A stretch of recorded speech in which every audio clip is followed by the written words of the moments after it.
자, 오늘부터 이제 신명기 들어갑니다. 신명기는 모세가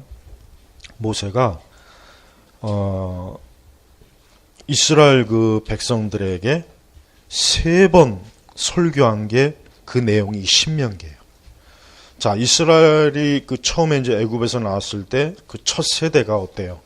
첫 세대가 불순종하고 하나님의 뜻을 거슬려서 첫 세대는 어떻게 됐습니까? 광야에서 다 죽었잖아요. 그러면은 그 2세대를 어떻게 해야 되겠습니까? 말씀의 교육을 시켜야 되는 거예요. 그러니까 하나님께서는 이 모세가 하나님께로 부름받기 이전에 그 광야의 2세대를 다시 한번 저들에게 하나님의 계명, 율법, 말씀을 가르쳐 주기 위해서 모세를 통해서 3차례 설교한 거예요. 3차례. 그래서 1장하고 4장, 5장하고 26장, 그다음에 27장하고 30장.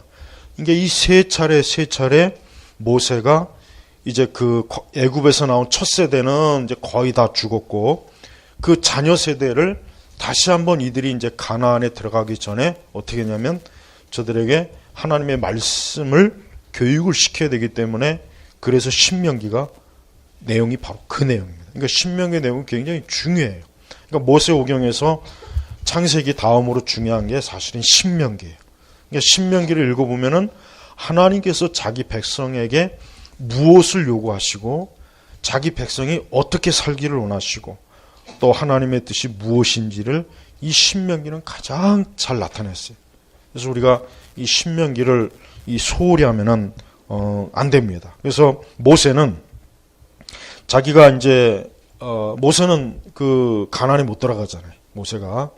모세도 하나님께 그만 불순종한 죄 때문에 그러니까 모세가 이제 그 가나안에 들어가는 그 2세대를 위해서 이들에게 하나님의 말씀을 계명을 다시 한번 정확하게 가르쳐야 이들이 가나안에 들어가서 올바로 하나님을 섬기고 가나안의 우상과 그 잘못된 귀신의 종교와 그런 그 악에 하나님의 백성들이 물들지 않고 거기서 영적 전쟁을 잘 치러서 그 가나안을 주신 하나님을 기쁘시게 하고 영광을 돌리도록 하기 위해서 그래서 이 신명기의 설교를 모세는 이스라엘의 2세대에게 한 것입니다. 그래서 그 가나안에 들어가기 직전에 그 2세대가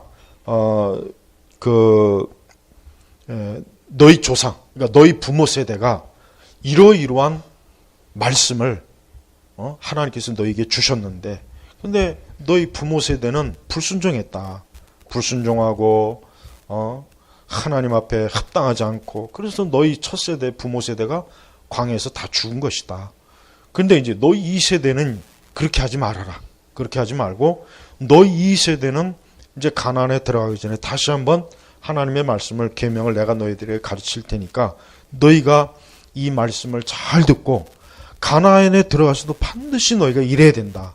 만약에 너희가 가나안에 들어가서 하나님의 뜻을 어기고 불순종하면 너희는 반드시 하나님께서 심판하셔서 너희가 아주 정말 온 열방과 온 그 민족들에게 너희가 웃음거리가 되고 너희가 참 아주 부끄러움과 수치를 당할 것이다라는 것을 모세가 다시 한번 단단히 경고를 해주는 게 이 그 신명기의 내용이에요. 그래서 신명기 내용을 읽어보면은 전반적으로 결국은 하나님께서 자기 백성들에게 필요한 모든 계명, 실제적으로 어떻게 살아야 되는지, 어떻게 하나님의 뜻을 추구해야 되는지, 그걸 낱낱이 다 아주 꼬치꼬치, 아주 세세하게 다 여기 나와 있어요. 그래서 신명기를 잘 읽어보면은 우리 신약교회 성도들도 결국 이 신명기에 나와 있는 이 많은 교훈이 우리에게도 거의 대부분이 다 받아들여져요. 그러니까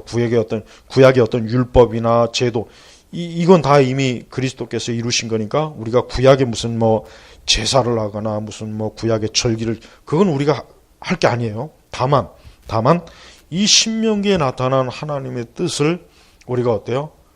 우리 신약교회에서도 여전히 어때요? 거룩한 교회가 성도로서 이대로 우리가 순종하면서 따라야 될 게 이 신명기 내용은 너무 많습니다. 그래서 이 신명기는 이 교회에서 세심하게 잘 가르쳐야 됩니다. 그래야 우리 신약교회 성도들도 구약의 그 선민처럼 우리 신약기 교회 성도들이 영적으로 선민이잖아요. 선민. 그래서 저희 교회가 처음에 올 때 선민교회라고 했어요. 와서 그 다음 두 번째 교회 이름을 바꿀 때 선민교회라고 했는데 또 어떤 선민교회 2단이 또 있더라고요. 아주 그거 또 헷갈릴까봐 그래서 또 바꾼 거예요. 근데 또 바꾼 거예요. 하여튼 2단들이 좋은 이름은 다 가져갔어요. 보니까 아주 뭐 신천지도 그게 나쁜 게 아니거든요. 옛날에.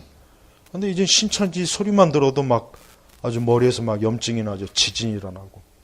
그러니까 참 아주 2단들은 하나님의 좋은 것을 훔쳐가는 것들이에요. 창세기에서도 벌써 보세요. 아담과 하와가 그 마귀가 뱀이 하나님께서 그렇게 하나님의 형상으로 아름답게 창조했으니까 이 마귀가 그걸 두 눈 뜨고 못 보잖아요. 이 마귀도 하나님이 하신 걸 뭐든지 망치는 게 이게 마귀가 하는 일이거든요. 그러니까 곳에 그냥 그 두 사람을 또 선악과로 불순종하게 따먹게 하고. 그러니까 마귀는요. 하여튼 하나님의 것이라면 마귀는 뭐든지 훔쳐가고 어떻게든지 흠집내고 더럽히고 이 마귀가 하는 짓이 그거예요. 그래서 여러분 이 세상 보시죠. 이 세상을 보면은 아까도 제가 오전에 설교했지만 교회만큼 아름답고 깨끗하고 좋은 곳이 어디 있습니까? 근데 이 마귀가 그 하나님의 귀한 교회를 존귀한 교회를 흠집을 내잖아요. 더럽히는 거예요. 그래서 세상에서 이 교회가 아주 혐오 집단으로 만들어버리는 게 이게 마귀가 하는 짓이에요. 그러니까 우리가 왜 이 하나님 말씀대로 살아야 되냐면 마귀는 주야로 어떻게 하면 성도들과 교회와 하나님의 사람들을 흠집내고 더럽히고 그래서 그걸 욕되게 하는 거예요. 욕되게. 그럼 결국 뭡니까? 하나님의 영광을 가리는 겁니다. 마귀의 최고의 기쁨과 즐거움이 뭐겠어요? 하나님의 영광 가리는 거예요. 마귀는 오직 그 목적으로 지금까지 왔고 앞으로도 갈 거예요. 그가 지옥의 무저갱으로 빠질 때까지. 그러니까 우리 성도들이 이 신명기에도 나와 있지만은 이 신명기 전체는 그래요. 신명기 전체는 하나님께서 이스라엘 백성들이 너희가 이 거룩한 애굽에서부터 너희가 아브라함의 자손으로서 구별돼서 너희가 선민으로 이렇게 부름 받았는데 너희가 이 광야에 있을 때 하나님께서 그들을 가나안의 약속으로 인도해 주셨는데 딱 열흘만 참으면 가나안에 갈 수 있는 길에 열흘만 잘 순종하고 참으면 가나안에 들어갈 수 있는데 그 열흘을 못 참아서 이스라엘 백성들이 하나님 앞에 얼마나 그냥 그 홍해를 건너자마자 막 그 모세의 그 누이 누구예요? 누구죠? 미리암이죠, 미리암. 미리암이 막 속어치고 춤추고 막 그랬잖아. 막 감사하고. 근데 바로 즉시 그 다음에 어땠습니까? 하나님 앞에 불평하죠, 원망하죠. 그러니까 이스라엘 백성들이 첫 세대가 참 어리석은 게 그 하나님의 약속을 받았으면 그 약속을 어떻게든지 순종해서 가나안의 젖과 꿀이 흐르는 땅으로 가야 되겠다. 이런 거룩한 결심과 이 목적을 위해서 잘 참고 잘 이겨내고 잘 견뎌했어야 되는 거예요. 근데 그들은 그런 거룩하고 선한 사명을 하찮게 여긴 거예요. 그 대신 당장 물이 없다, 먹을 게 없다, 고기가 없다, 만나가 맛이 없다, 하나님은 왜 이렇게 이런데 우리를 끌어들였냐. 너무나 육적이고 정욕적이고 그러니까 하나님께서 이 첫 세대는 안 되겠구나. 이 첫 세대는 너희는 그냥 광야에서 그 불순종한 그 대로 하루를 1년씩 40년 동안 열흘이면 갈 수 있는 길을 40년 동안 그 광야를 빙빙 도는 거예요. 빙빙 도는 거예요. 그리고 나서 그 2세대만 어때요? 여호수아 갈렙하고 2세대만 가나안에 들어간 거란 말이에요. 우리가 여기서 알 수 있는 교훈이 뭐냐면 우리 성도들이 항상 우리가 인생을 살아갈 때 그래요. 하나님의 말씀과 뜻대로 살면 우리 인생의 길은 쉬워요. 복잡하지 않고 어렵지 않아요. 그러나 우리도 만약에 첫 세대 이스라엘처럼 우리가 하나님 앞에 우리에게 주어진 거룩한 사명, 이 성도로서 구별된 선민으로서의 이 거룩하고 영광스러운 목적을 가장 우선시하고 우리가 인생을 살지 않고 나머지 것, 이 세상이고 육적인 것, 거기에 우리가 만약에 거기에 더 몰두해서 우리가 그것 때문에 만약에 살아간다면 하나님께서는 우리 성도들의 인생, 우리의 삶을 흐트러 놔버려요. 왜? 하나님께 불순종하고 하나님의 가장 중요한 뜻을 따르지 않으니까 하나님께서는 우리의 삶을 어때요? 하나님께서 복되게 하시지 않는 거예요. 그래서 여러분, 우리는 이 신명기에 이 모세가 얼마나, 한번 생각해 보십시오. 모세가 자기도 가나안에 가고 싶은데 가나안에 못 간단 말이에요. 그러면은 1세대는 이미 광야에서 다 죽었고 이제 그 2세대가 이제 가나안에 들어가야 되는데 모세 입장으로서는 얼마나 마음이 그러겠어요. 아유, 저들이 가나안에서 잘해야 되는데, 저들이 가나안에 들어가서 제발 그 부모 세대처럼 그렇게 하면 안 되는데, 그러니까 그런 간절한 마음이 있는 거예요. 그 간절한 마음을 가지고 3번이나 말씀을 증거한 게 이 신명기 내용이란 말이에요.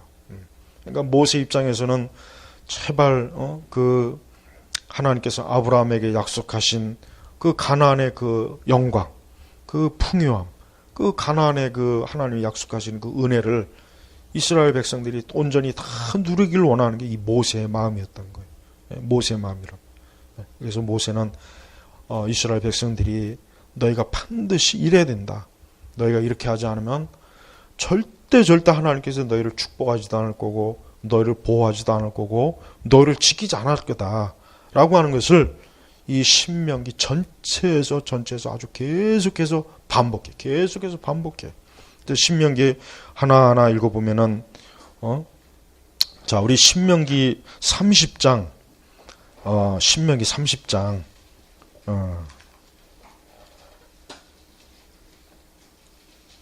우리가 18절, 19절, 20절 한번 볼까요? 신명기 30장. 이 신명기 30장 전체는 그 표제 자체가 뭐 복받는 길이라고 이렇게 나와 있는데, 자, 우리 신명기 30장 18, 19, 20 같이 읽겠습니다. 오늘 내가 너희에게 선언하는데 너희가 반드시 망할 것이다. 내가 요단을 건너 들어가서 차지할 땅에서 너희의 날들이 기치 못할 것이다.